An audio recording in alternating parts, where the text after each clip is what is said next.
안녕하세요. 저는 40대 초반의 결혼 11년 차 여자입니다. 올해 초등학교 입학한 쌍둥이 딸들을 키우고 있고 현재 시어머니를 모시고 살고 있는 중입니다. 여기서부터 벌써 숨이 턱 막히실 분들을 위해 거두절미하고 저희 넋두리를 말씀드려 보겠습니다. 본디 저희 시어머니는 시아버지와 두 분이서 전주에 있는 본가에 사셨습니다.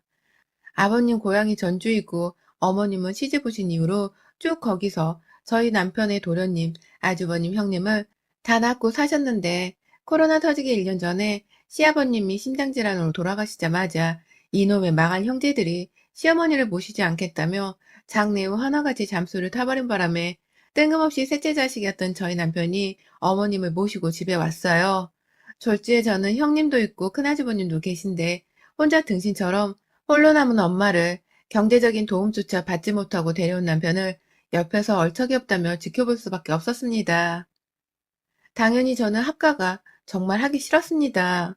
내 부모님도 나이가 드셨음에도 모시고 싶음에도 형편이 안 되어 못 모시고 사는 와중이었는데 남편은 왜 뜬금없이 시어머니를 책임지겠다며 저한테 통보식으로 한번 얘기하곤 시어머니를 모셔왔나 싶어서 우라통이 터지겠더라고요. 내가 배우자가 맞냐는 화가 터져나온 것이었죠. 장남이 무조건 시어머니를 맡아야 한다는 건 구시대적인 발상일 수도 있겠지만 어떻게 자식놈들 중에서 한 사람도 돈 10,000원 한 장을 보태주려 하지 않는 건지 정말 속이 끓는 심정이었습니다. 딱 한 번 형님께서 저희 집에 자리 잡으신 어머님 보겠다며 와서는 음료수 박스 하나 놓고 간 게 이놈의 집구석 형제들에게 받은 전보였어요. 다들 잘난 직업 하나 없고 겨우 하루살이 새끼들처럼 살아가는 건 알고는 있었지만 이렇게까지 천년을 무시하고 모른 척하는 하자 있는 것들일 줄은 정말로 몰랐습니다. 저는 그로 인해 선택의 여지가 없었어요. 남편이랑 죽어도 같이 살기 싫다고 나랑 적어도 제대로 된 상의는 해야 하는 거 아니냐며 물어뜯고 싸우기도 해봤지만 이미 저희 집에 오셔서는 방 하나를 차지하고 계신 어머님이 다 듣고 계신 줄 알고 있었기에 더 큰 싸움을 오래도록 하기에는 눈치 보였고 여기서 내쫓으면 말 그대로 다른 자식들 도움 없이 혼자 사셔야 하는 분이신데 제가 또 그 꼴을 보자니 죄책감이 괜히 들어 속이 불편했어요. 한마디로 제가 거절하지 못할 거란 제 인간성을 미리 파악한 남편이 무작정 데려온 시모였기에 합가는 곧 시간이 흐름에 따라 흐지부지되며 자연스러운 상황이 되어버렸습니다. 합가를 하고 나서는 딸아이들을 포함해 저까지도 불편하게 한둘이 아니었어요. 코로나 터지기 전까지의 그 1년 동안 어머니께서는 적적해 죽은 맛이다 라면서 주변에서 친구들을 사귀는 것에 엄청 목을 매셨습니다. 왜 저렇게까지 나이가 드신 분께서 친구에 집착을 하시나 싶어서 처음엔 사람이 참 못나 보이기도 했는데 애들 등원시켰다가 저는 중간에 잠시 부업 겸 일하는 회사로 출근을 해서 사무직 알바를 하다 점심이 막 지나서야 집에 들어왔더니만 매번 그때마다 누워서 TV만 보고 계시더라고요. 말동무가 필요하신 건가 싶었던 마음에 저도 어느 순간부터는 학가에서 불편해 죽겠다는 원망보다는 이왕 이렇게 된 거 시어머니와 자리라도 지내야 아이들도 마음 편히 집에서 살 수 있지 않겠냐며 시어머니를 곧잘 챙겨드리려고 노력했어요. 결국 남편이 생각하고 계획했던 대로 저는 함께 살게 된 시어머니와 잘 융합되기 위해서 먼저 다가가려 한 것이었죠. 하지만 여기서 남편의 착오가 있었습니다. 정작 지 엄마인데도 불구하고 아들이란 놈이 지 엄마 성질을 제대로 파악하지 못했던 것이죠. 먼저 다가가서 어머님, 주변에 경로당 노인분들 모임이 있는지 알아봐 드릴까요? 라며 말을 거면 시어머니는 적적해 죽겠다는 말을 하면서도 꼭 거절을 하셨어요. 속을 모르겠을 정도로 거절을 하고서는 한다는 말이 니네 엄마는 뭐하고 사시냐? 라고 물으시더라고요. 결혼식 올리고 나서는 단 한 번도 서로를 보신 적이 없는데도 갑자기 도시로 올라와 놓고 보니 가까이 살고 계시는 저희 엄마가 궁금해지셨나 보더라고요. 그래서 하루는 작정하고 저희 친정 부모님을 집으로 초대한 적이 있었습니다. 친정 부모님은 나이가 있으셔도 노후 대비가 잘 되어 있는 게 아니었는지라 연금 조금씩 받으시면서 두 분이서 각자 경비일과 식당 일을 하며 경제활동을 하고 계신 분들이었어요. 비교적 긴 시간 동안 일을 하시진 않는 파트타임 근무지만 나이가 있는지라 웬만하면 제가 친정으로 애들 데리고 찾아가서 인사를 드리곤 했었는데 이왕 시어머니도 집에서 같이 살게 되었으니 밥이라도 집에서 양껏 차려들어 보고 싶더라고요. 그래서 모두 시간이 되면 평일 저녁에 다 같이 집으로 모여 간단히 식사를 했는데 그때 시어머니께서 저희 엄마 번호를 따가셨어요. 남편이 혹시 모른다면서 합가하고 나서 시어머니께 카톡이 되는 스마트폰까지 새로 구매를 해드리곤 사용법을 알려드렸는데 사도는 카톡이 있어요? 있으면 나를 추가해봐요. 라면서 연락처를 따가시더니 급기야 그 후로는 어딜 나갈 채비를 하시곤 사돈 만나러 간다. 라는 말을 하면서 나가시는 겁니다. 갑자기 두 분이서 이렇게 따로 만날 정도로 친해지셨다 생각하니 신기하기도 하고 다행이다 싶었어요. 싸우지 않는 게 어디냐 심정이었죠. 무엇보다 시어머니는 그 시기에 저희 엄마뿐만 아니라 동네에서 혼자 산책을 하다가도 또래 어른을 만나면 친구가 되곤 하셨던 나름 인기쟁이 어르신이었는지라 저는 저대로 우리 어머님이 굉장히 인싸기질 있는 분이시구나 라면서 좀 놀래보곤 했습니다. 하지만 이내 그 속에 들어있는 시커먼 생각을 알아채고 말았죠. 평소 마을버스를 타고는 한강 쪽으로 나들이를 자주 나가셨던 어머니께서 늘 주변에 같이 갈 친구 여러 명을 데리고 나가셨어요. 저는 그걸 밖에서 직접 목격하기도 했고 저희 집으로 찾아와 같이 나가시는 걸 또 목격하기도 해서 잘 알고 있고요. 그런데 하루는 어머니께서 외출을 하며 핸드폰을 두고 나가신 겁니다. 이걸 가져다 드려야 하나 말아야 하나 하면서 혹여나 어머님이 다시 집으로 돌아오진 않으실까 싶어 핸드폰을 준 채 기다리고 있는데 저희 엄마가 시어머니 폰으로 문자를 보내셨어요. 언니 어디세요? 저 지금 다 와가요. 가서 뭘 사놓을까요? 라고 문자를 보내셨더라고요. 저희 엄마랑 또 만나는 건가 싶어서 깜짝 놀랐고 서로 언니 동생 하면서 호칭을 부르는가 싶어서 반가운 마음에 엄마 핸드폰으로 당장 전화를 걸었습니다. 시어머니 폰을 통해서 말이죠. 하지만 제 전화를 심으로 알고서 받은 엄마의 목소리가 절 두렵게 만들었습니다. 글쎄 엄마가 전화를 받자마자 죄송해요. 제가 알아서 사놨어야 했는데 괜히 물어봐서 전화를 하시게끔 했네요. 라고 하며 말끝을 흐리시는 겁니다. 아이고, 나는 어쩔 줄 모르는 잦은 탄식을 쏟아내면서 말이죠. 뭔가 약점이 잡혀서는 겨우 질문 하나 한 걸 가지고 전화까지 하게 만들었다면서 쩔쩔매는 엄마의 목소리를 전 태어나서 처음 들어봤습니다. 당연히, 엄마 지금 뭐 하는 거야? 뭐가 죄송하다는 거야? 라면서 바로 물어 따졌는데 엄마는 역시나 제게 대답할 생각을 하지 않은 채 아이고 너 신경 쓸 거 없다. 우리 나이엔 다 이렇게 예의를 갖춘다. 라는 말과 함께 전화를 뚝 끊으셨습니다. 어안이 벙벙한 채 핸드폰을 놓아두곤 내내 엄마와의 말과 말투가 마음에 걸렸습니다. 뒤늦게야 본인 핸드폰을 찾겠다며 집으로 다시 돌아온 어머님은 아무것도 모른다는 듯이 핸드폰만 쥐어들고는 저를 한번 보고 곧장 집을 나가셨어요. 그날 시어머니의 뒤를 쫓아서 우리 엄마와 시어머니가 뭘 하며 노는지 제 눈으로 직접 확인을 했어야 하는데 따라 나가지를 못했던 것이 지금까지도 두고두고 한이 됩니다. 그 후 코로나가 터져버린 바람에 두 분 사이에서 일어나는 일에 대해 알 방법이 없어졌거든요.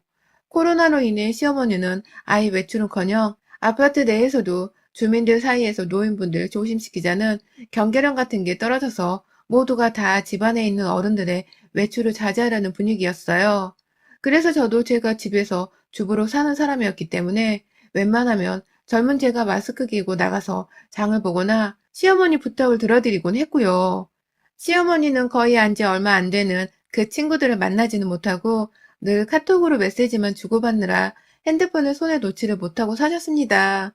이건 뭐 중딩 사춘기에 말 안 듣는 딸 하나를 키우는 것도 아니고 밥 먹을 때도 핸드폰을 손에서 놓지 못하시고 아침에 일어나서도 안 나오시길래 깨이긴 하셨나 싶어서 방 안에 들어가 보면 누운 채로 핸드폰을 보고 계시고 눈이 좋지 못하실 텐데도 불구하고 누가 그렇게 연락하기 즐거워 핸드폰을 못 놓고 계시나 싶더군요.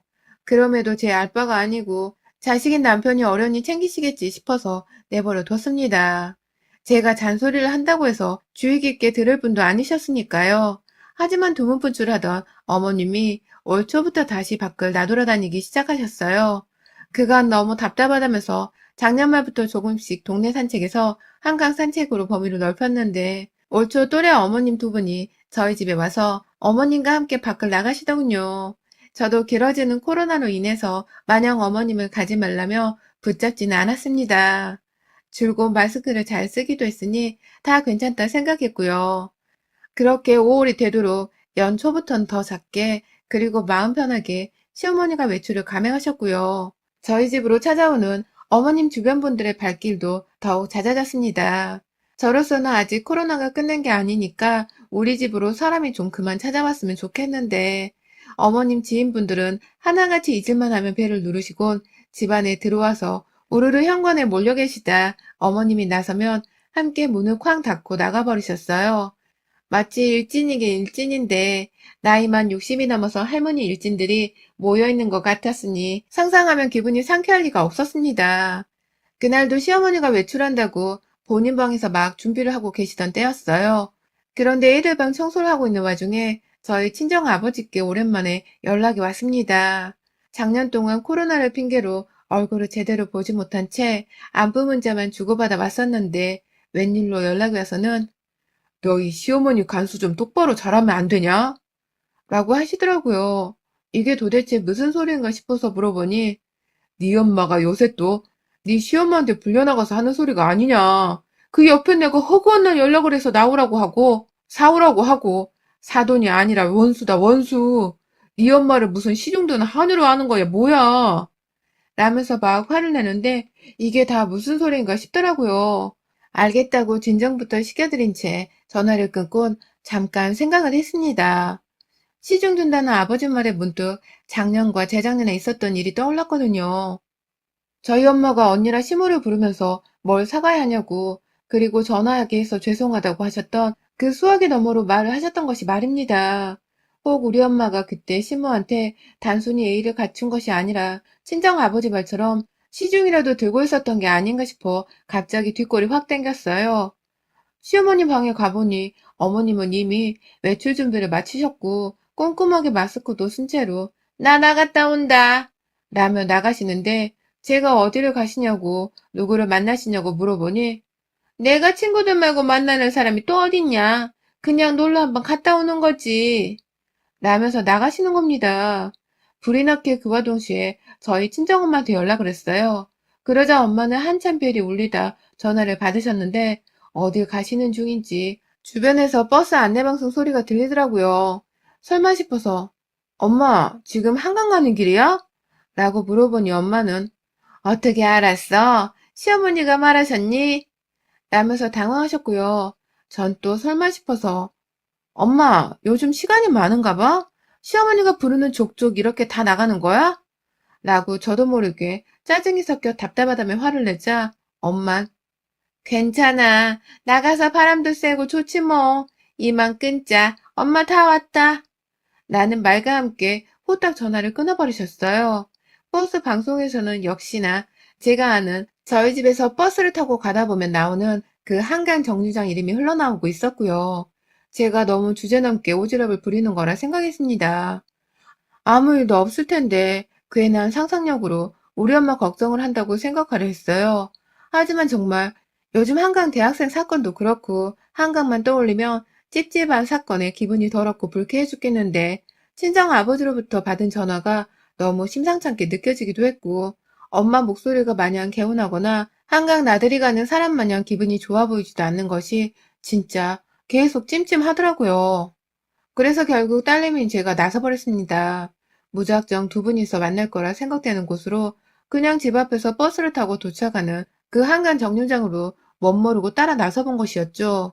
혹여나 버스에서 시어머니를 만날까봐 택시를 타야 하나 말아야 하나 싶었는데 어처구니가 없게도 시어머니 옆에 계시던 두 분의 어머님들이 다 서로 얘기하기 바빠 죽겠다며 수다에 정신이 없었기 때문에 주변 사람들을 신경도 쓰지를 않더군요. 에라 모르겠다면서 혼자 성격까지 쓰고서는 빠르게 따라잡은 시어머니 일행의 뒤를 바짝 쫓아 같은 버스를 타고 한강으로 향했습니다. 엄마는 아까 전화로 이미 목적지에 도착을 하셨다고 했는데 시어머니 일행은 무슨 일에서인지 아직도 도착을 하려면 20분은 적어도 더 남아 있었고요. 혼자 기다리고 계신 엄마가 걱정되는 와중에 왜 엄마는 혼자서 바보처럼 그리 일찍 도착을 해서는 매번 먼저 시어머니를 기다리시는 건가 싶어서 분통도 터질 것 같았습니다. 문제는 버스에서 내리는 시어머니 일행이 저희 엄마를 맞이하는 태도였습니다. 순간 자맹이고 뭐고 쓰고 있던 선캡을 화가 난다며 던져버릴 뻔했어요. 글쎄 시모가 누가 봐도 버스 정류장 앞에서 언니 하며 부르는 저희 엄마를 본체만치 하며 그냥 지나쳐버렸는데 저희 엄마는 그걸 또 미안하다는 식으로 쭈뼛거리시며 그 일행이 뒤를 따르시더라고요. 이게 뭔 상황인가 싶었습니다. 마치 내 자식이 친구들 사이에서 따돌림이라도 당하는 걸 목격한 처절한 심정이었어요.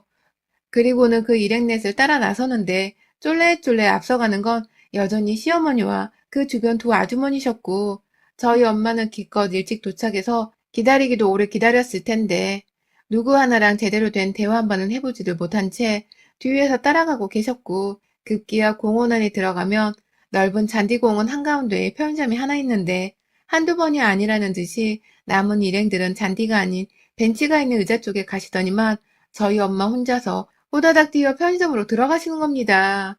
그리고는 글쎄 저희 엄마가 직접 계산을 했는지 봉지 안에 가득 맥주캔이랑 간식거리를 들고서 시모 일행 쪽으로 걸어가는데 그 모습을 보면서 처절했던 나머지 속이 답답하다며 저도 모르게 엄마의 뒤를 쫓았습니다.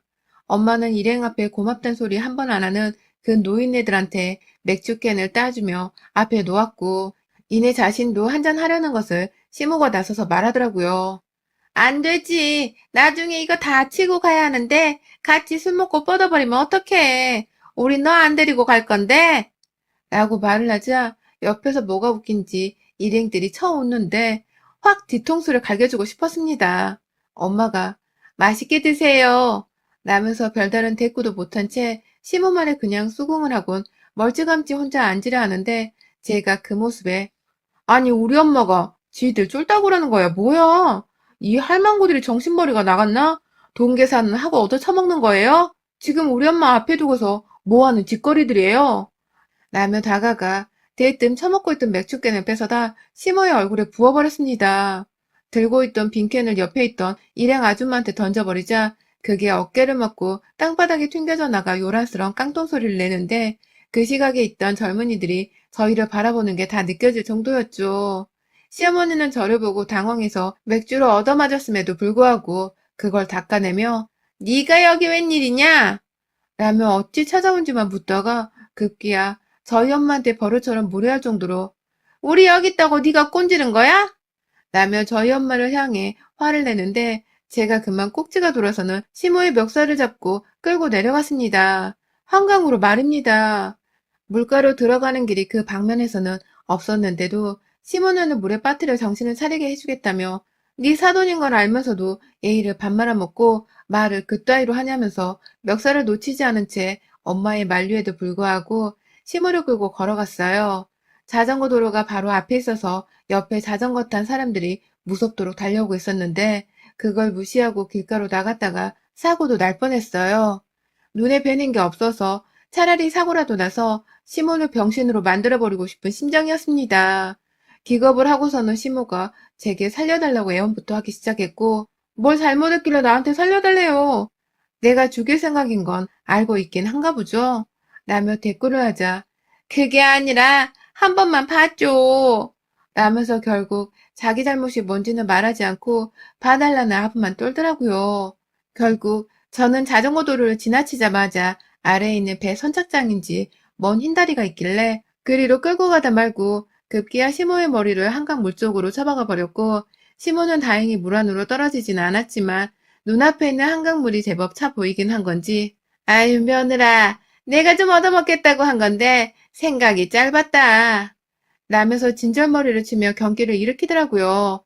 뒤에서 아줌마는 이미 도망가고 없고 다른 한 사람은 언제부터 친했다고 저희 엄마 옆에 꼭 붙어서는 말려보라고 등을 떠밀고 있는데 진짜 싸그리 다 물에 빠뜨리고 싶은 걸 겨우겨우 참아냈습니다.